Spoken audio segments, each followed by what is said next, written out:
Like every other major world power, the United States has been involved in many small and large-scale conflicts in its nearly 250-year-old history. Other than the more significant ones, like the World Wars though, most people in and outside of America have hardly heard of them, either because they happened a long time ago, or due to their limited impact on global politics. Number 10. 1958 Beirut Crisis. While American troops had remained in the Middle East after World War II, the 1958 Beirut Crisis would be their first post-war military engagement in the region. It was a massive operation involving 3 aircraft carriers, over 10,000 troops, and plans to deploy nukes from American bases in Germany. It was one of the many conflicts of the Cold War caused by a series of events threatening pro-Western leaders in the Middle East, particularly in the bloody massacre of the Iraqi Hashemite dynasty in July. In Lebanon, a civil war between Muslim factions and the staunchly anti-communist government of President Camille Chamoun triggered a response from the Eisenhower administration. It was seen as yet another Middle Eastern nation about to fall to the Soviet sphere of influence. Despite the scale of the mission, there was almost no fighting between the two sides other than a few isolated sniper attacks. The entire issue was ultimately settled by diplomacy with a death toll of 1 American Marine. Number 9. Invasion of Grenada. The Caribbean nation of Grenada became part of the Cold War in 1979, when a coup led to the formation of a Marxist-Leninist government under Prime Minister Maurice Bishop. In 1983, he was executed by even more hardline communists in another coup, leading to large-scale protests and a civil war kind of situation. To protect American interests and civilians, President Reagan ordered an invasion with nearly 2,000 troops called Operation Urgent Fury, along with troops from a coalition of other Caribbean nations, primarily Jamaica. They were met by Grenadian and Cuban troops almost as soon as they landed, followed by a few days of intense fighting. By the end of it, American forces totaled more than 7,000 troops compared to about 1,500 on the Grenadan side. Resistance subsided after about 3 days of combat, and the communist government were eventually replaced with a paramilitary council. Number 8. Dominican Civil War. The US invasion and occupation of the Dominican Republic lasted for about 8 years. Beginning in 1916, it was a part of the larger trend of American interventions in the Caribbean and Central America, influenced by factors like business interests, construction of the Panama Canal, political unrest, and growing foreign influence from military rivals like Germany, among others. It was an unpopular operation both in the Dominican Republic and at home in the United States, as the country was already involved in major wars in Europe and Haiti. Unlike Haiti, however, resistance against US forces subsided within the first few months of the occupation. For 8 years, a military government favorable to the US ruled over the Caribbean nation, building infrastructure like roads, sanitation facilities, and schools, along with land reforms that focused on American businesses. Number 7. The First Barbary War.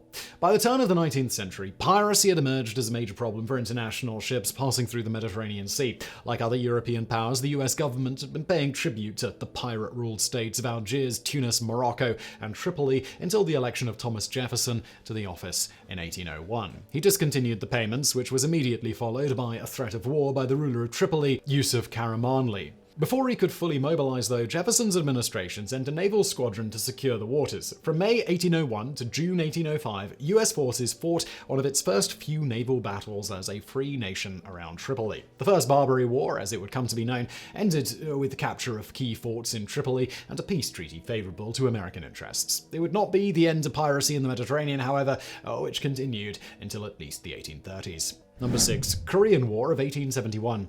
The American military expedition to Korea in 1871 was influenced by many factors, the most immediate one being the capture and destruction of an American merchant ship, the General Sherman, back in 1866. At the time, Korea was ruled by the Joseon dynasty and was increasingly turning hostile towards foreign powers navigating on its waters, especially from Europe. After a series of failed diplomatic negotiations, 5 American gunships and more than 1,200 soldiers were sent in to settle the matter, so to speak. The invasion began in June, and while the Koreans fought bravely, they were quickly outmatched and outnumbered by American firepower. By one estimate, more than 240 Koreans lost their lives during the entire operation, with a total loss of 3 soldiers on the American side.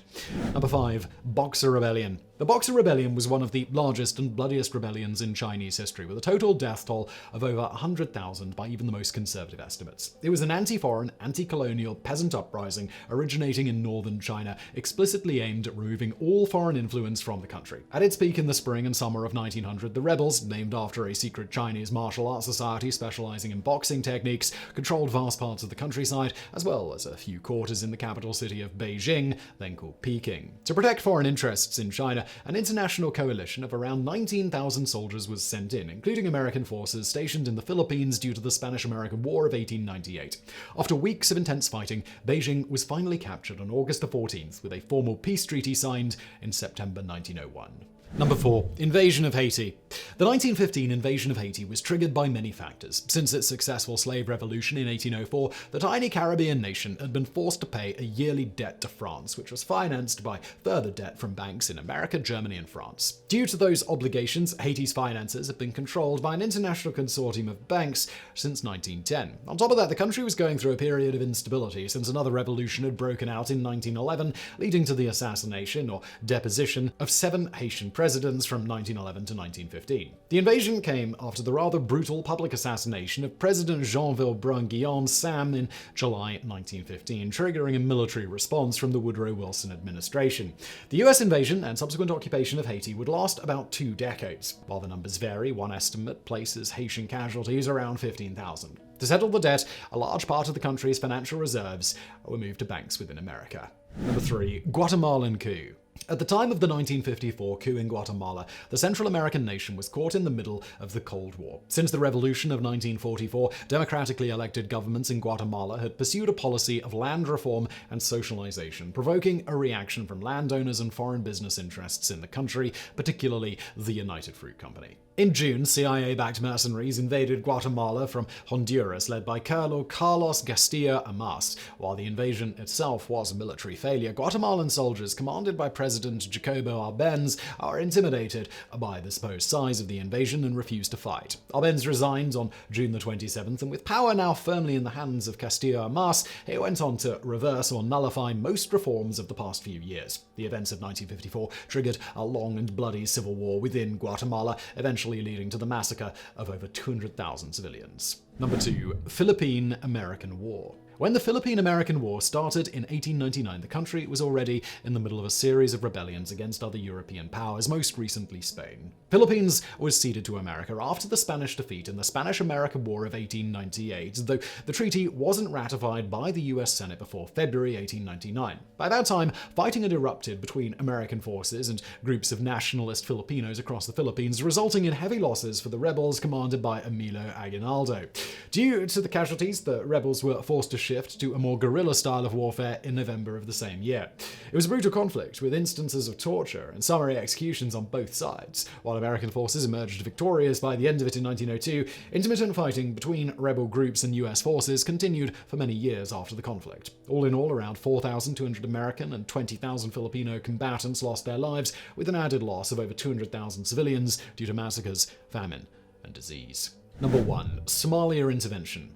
From around 2007 to the temporary withdrawal in 2020, US forces were involved in large-scale fighting and airstrikes against Al-Shabaab, one of the terrorist groups operating in East Africa. Until about 2007, US military involvement in Somalia had been limited, largely due to the high cost of previous encounters such as the 1993 Battle of Mogadishu. It all changed with the European invasion of 2006, which resulted in a large part of the population turning sympathetic, or at least tolerable, towards Al-Shabaab's stated methods and ideology. The airstrikes began in 2007 as part of the larger war on terror in the region, supported by a coalition of forces from multiple countries. It has been a bloody conflict, especially for Somalia's citizens and soldiers from other nations in Africa. The true number of deaths and casualties is unknown, but it may well be in the hundreds of thousands, with millions of people displaced across Somalia and neighboring countries like Kenya.